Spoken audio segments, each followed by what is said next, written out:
नमस्कार दोस्तों, जैसा कि आप जानते हैं हरियाणा सरकार की नई स्कीम जिसका नाम है दीनदयाल लाडो लक्ष्मी योजना, जिसके तहत परिवार में महिला को 2100 रुपये हर महीने मिलने का ऐलान सरकार ने किया है। और इसके लिए कुछ पात्रता भी है, जैसे कि परिवार की सालाना आय 1 लाख या उससे कम होनी चाहिए। परिवार में जिस महिला का फॉर्म भरा जाना है वह हरियाणा में 15 साल या जन्म से निवासी होनी चाहिए। महिला की उम्र 23 साल से ज़्यादा और 60 साल से कम होनी चाहिए। तो इसका फॉर्म कैसे भरा जाना है उसके लिए हम स्टार्ट करते हैं। तो जैसे ही हम लाडो लक्ष्मी योजना की ऐप खोलते हैं तो हमारे सामने 9 अंकों का कॉन्टैक्ट नंबर डालने का ऑप्शन आता है। इसमें हम अपना मोबाइल नंबर डालेंगे और एक मोबाइल नंबर से हम 3 फॉर्म भर सकते हैं। तो जैसे ही हम अपना नंबर डालते हैं और लॉगिन करेंगे, वैसे ही हमें 4 अंकों का OTP दर्ज करने का ऑप्शन आ जाएगा। जैसे ही हम अपने नंबर पर OTP प्राप्त करेंगे और यहाँ पे 4 अंकों का OTP डालने के बाद इसको जो बटन नीचे आ रहा है जमा करे पे जैसे ही क्लिक करेंगे तो हमारे सामने कुछ इस प्रकार की ऑप्शंस खुल के आते हैं। इन ऑप्शंस में से जैसा कि हम देखते हैं यहाँ टोटल 5 ऑप्शन है, जिसमें पहला ऑप्शन है पात्रता जांचने का, जिसमें हम कुछ बेसिक डिटेल डाल के यह पता कर सकते हैं कि ये जो महिला जिसका लिए हम पात्रता चेक कर रहे हैं कि वह इस स्कीम को लेने के लिए पात्र है या नहीं। दूसरा ऑप्शन हमारे यहाँ पे आता है योजना के लिए अप्लाई करने का, जैसे हम फॉर्म अप्लाई करने के बाद अगर उसकी कोई स्थिति जांचनी है तो तीसरे नंबर पे हमें यह भी ऑप्शन दिया हुआ है। और हर महीने जो इसमें लाइव फ़ोटो क्लिक होती है उसके लिए चौथा ऑप्शन है जिसका नाम है जीवन प्रमाण पत्र जमा करें। नामांकन रद्द करें, अगर हम कोई फॉर्म कैंसिल करना चाहते हैं तो यहाँ से हम रद्द कर सकते हैं। फॉर्म भरते समय किसी प्रकार की कोई समस्या आती है तो उसके लिए शिकायत यहाँ से दर्ज कर सकते हैं। योजना लाभ की राशि अपडेट के लिए भी ऑप्शन दिया हुआ है। ये फ्यूचर में इसका कोई यूज़ होगा, उसके लिए लॉग आउट करने के लिए हमें लास्ट ऑप्शन यहाँ पे भी मिला हुआ है, इससे हम लॉग आउट भी कर सकते हैं। तो फॉर्म भरते हैं, इसमें हमें दूसरा ऑप्शन सेलेक्ट करना है। जैसे हम दूसरा ऑप्शन सेलेक्ट करते हैं हमारे सामने कुछ बेसिक दस्तावेज जिनकी आवश्यकता है वो यहाँ पे खुल जाते हैं। जैसे कि ये दस्तावेज अविवाहित महिला जिसका फॉर्म भरा जाना है उनके लिए है। और दूसरा ऑप्शन ये हमें नज़र आ रहा है जो विवाहित महिला है उसके लिए जो दस्तावेज चाहिए फॉर्म भरने के लिए वो हैं।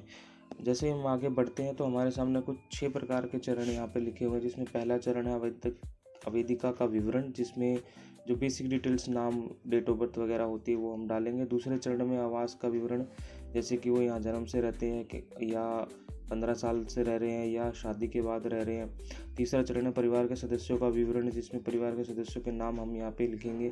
चौथे चरण में आय का विवरण है कि सालाना आय कितनी होती है वो यहाँ पे हम मेंशन करेंगे। पांचवा चरण है बैंक खाते का विवरण, जिसमें आवेदिका के बैंक खाते की डिटेल हमें डालनी है। और छठा चरण है जिसमें हमने फाइनल सबमिशन करना है। जैसे ही हम आगे बढ़ते हैं हमें ऑप्शन आ जाते हैं कि वेदिका की वैवाहिक स्थिति हमें सेलेक्ट करनी है। उसके बाद वह हरियाणा की निवासी है या नहीं वो हमें सेलेक्ट करना है।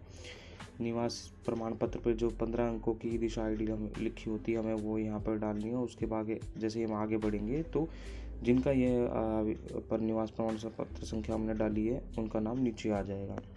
उसके बाद जैसे हम आगे बढ़ेंगे वहाँ पे आवेदिका का आधार नंबर हमें डालना है जो कि 12 अंकों का होता है। उसको डालने के बाद नीचे हमें चेक बॉक्स पे क्लिक करना है और सत्यापित करना है। जैसे ही आगे बढ़ते हमारे पास OTP डालने का ऑप्शन आ जाता है। यहाँ पे हमें 6 डिजिट का OTP जो आधार द्वारा हमारे मोबाइल नंबर पे आता है वो हमें डालना है। उसको जैसे ही हम आगे जमा करते हैं तो आधार से हमारी कुछ डिटेल ऐसे यहाँ पे शो कर जाती है। यस करके आगे बढ़ जाना है। अगर हमारी डिटेल में कोई कमी होती है तो हमें नो करके एडिट कर लेना, अदरवाइज़ हम हाँ करके आगे बढ़ सकते हैं।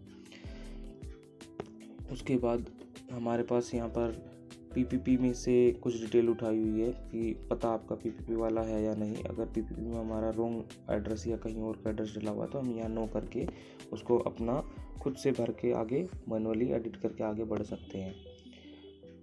आगे जाके हमें यहाँ पर जिस आवेदिका का फॉर्म भर रहे हैं उनके पति की डिटेल यहाँ पर डालनी है। अगर वह मैरिड है, जैसे कि हमने शुरू में विवाहित सेलेक्ट किया था, तो पति का आधार नंबर यहाँ पे डालना है और उनका नाम डालना है और उसको सत्यापित करना है। उसके बाद जैसे ही हम आगे बढ़ेंगे तो पति की कुछ डिटेल ऐसे हमारे सामने आ जाएगी, जिसमें हम उनकी जन्म तिथि वगैरह, विवाह की तिथि और उनका एड्रेस वगैरह लिख सकते हैं। जैसे ही हम आगे बढ़ते हैं तो आवेदिका के रोजगार की स्थिति का विवरण हमें डालना है, जैसे कि वह मजदूरी करती हैं, घर पे रहती हैं या कुछ काम भी करती हैं।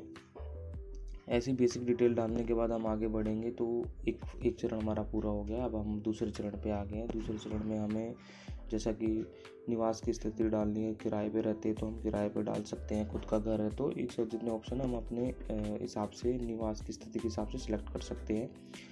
उसके बाद कुछ और डिटेल आती है, जैसे कि क्या आपके माता पिता हरियाणा में रहते हैं, तो जैसे कि अगर हरियाणा में रहते हैं तो हाँ सेलेक्ट कर सकते हैं, हरियाणा में नहीं रहते तो ना सेलेक्ट कर सकते हैं। और कुछ डिटेल जो है एड्रेस यहाँ पे हम डाल सकते हैं। विवाह से पहले आवासीय स्थिति अगर अलग है तो वो हम यहाँ डाल सकते हैं। बिजली कनेक्शन अगला ऑप्शन आता है बिजली कनेक्शन का, या 2 कनेक्शन, जैसे हरियाणा में UHBN और DHBN होता है। बिजली के बिल पे हम देखेंगे कि अकाउंट नंबर लिखा होता है, वो हमें यहाँ पे डालना है, उसको सत्यापित करना है। जैसे ही हम सत्यापित करेंगे उपभोक्ता का नाम और वार्षिक बिल जो हमारा बना है वो नीचे शो कर जाता है। इसको हम आगे जमा करने के बटन पर क्लिक करके आगे बढ़ेंगे। उसके बाद तीसरा चरण आता है जिसमें हम कुछ सदस्यों की संख्या डाल लेंगे, जैसे कि पिता की जीवित स्थिति चुने। अगर पिता जीवित है तो उनके आधार कार्ड और उनका नाम हमें डालना है। अगर मृत है तो उनकी हमें जो है मृत्यु की तिथि जो है वो डालनी, जैसे कि इनकी यहाँ पर इनकी सास की मृत्यु हुई है तो ये उस हिसाब से डिटेल डाल रहे हैं। आगे बढ़ते हैं। चौथा चरण हमारे पास आय का आता है। इसमें ससुराल पक्ष की आय का विवरण भी हमें देना है, जैसे कि पति की वार्षिक आय रुपयों में और सास की वार्षिक आय रुपयों में। जैसे कि हम यहाँ डाल के इसको आगे बढ़ते हैं। परिवार के अन्य व्यक्तियों का चयन करें जिसके आपके पास वाहन है, जैसे कि आपके पास या आपकी सास ससुर के पास, किसी के पास या पति के पास वाहन है तो वो हम यहाँ पे सेलेक्ट करके उसके वाहन की डिटेल यहाँ पे आगे डालनी है। और वाहन की डिटेल डालने के बाद जैसे हम आगे बढ़ेंगे तो ये हमारा चरण कंप्लीट हो गया है। अब हमें 5वें चरण पे आना है, जिसमें हम बैंक खाते की डिटेल डालेंगे। ये बैंक खाते की डिटेल हमें केवल आवेदिका की ही डालनी है। और bank account number, IFSC code डाल के और बैंक का नाम डाल के हम आगे जैसे ही बढ़ते हैं तो हमारा यह चरण कंप्लीट हो जाता है। इसके बाद हमें आखिरी चरण जो छठा चरण है उसमें प्रोसीड करना है, जिसमें कुछ इस डिटेल जो हमने पहले से भरी है वो ही हमें शो करती हैं। जैसे कि हमें अभी यहाँ पे ये दिखाना होता है कि आपके साथ रहने वाले परिवार के सदस्यों को चुनें, जैसे कि उपेंद्र सिंह जो पिता हैं, सरबजीत सिंह जो पति हैं, रुचि सिंह जो इनकी माँ है और गुरप्रीत सिंह जो इनकी सास है। तो इनमें से कुछ केसों में ऐसा भी होता है कि जहाँ ये रह रही हैं सास ससुर के साथ इनकी माँ भी रहती है जो इनकी खुद की माँ है, या किसी कारणवश उनके साथ रहें, तो ऐसे केस भी होते हैं। तो उसके हिसाब से यहाँ पे ऑप्शन सेलेक्ट करने हैं हमें। और ये सिलेक्ट करने के बाद हमारे पास ये डिटेल आगे खुल जाती है कि जैसे कि उपेंद्र क्या आप हरियाणा कौशल रोजगार निगम के साथ पंजीकृत हैं नहीं, जैसे कि रुचि इनकी जो माँ है वो हरियाणा रोजगार के साथ पंजीकृत है नहीं, और हरियाणा रोजगार निगम नंबर अगर कोई इनका नंबर जनरेट हुआ है तो वो यहाँ पे हमें लिखना है और सत्यापित करके आगे बढ़ना है। अब ये कुछ आवेदिका के विवरण की डिटेल आ गई है, जितने भी जो हमने शुरू में फॉर्म भरे थे और जो हमने संख्या डाली थी वो यहाँ पे शो कर रही है। और यहाँ पे लास्ट में हमें एक सेल्फ डिक्लेरेशन स्वयं घोषणा आ गई है कि भाई जो भी डिटेल हमने डाली है सही है गलत है। अगर भविष्य में ये गलत पाई जाती है तो जो आवेदिका है वो उसके लिए स्वयं जिम्मेदार है। तो ये चेकबॉक्स जो मुझे स्वीकार है यहाँ पे क्लिक करके हम इसको जमा कर देंगे। और जैसे ही हम जमा करते हैं तो हमारे पास जमा आवेदन की कुछ इस प्रकार से इंफॉर्मेशन आती है कि ये कितने दिन में सत्यापित हो जाएगा। और इसके बाद एक लाइव फ़ोटो क्लिक होती है जो एप्लीकेंट की, जिसमें एप्लीकेंट को आंखें ब्लिंक करनी होती है, फेस को राइट और लेफ़्ट करना होता है और मुंह को एक बार खोलना होता है और बंद करना होता है। ऐसे ही लाइव फ़ोटो क्लिक होने के बाद उसको जो फ़ोटो डिटेक्ट हो जाती है उसको सबमिट करना होता है।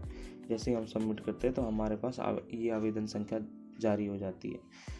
और हम इसको अब ट्रैक ऑप्शन में जब जाके देखेंगे, आवेदन की स्थिति देखेंगे, जो तीसरे नंबर का ऑप्शन है, तो हमें यहाँ पे फॉर्म कुछ इस प्रकार से नज़र आएगा जिसमें आवेदन की स्थिति फ़िलहाल सबमिटेड नज़र आएगी।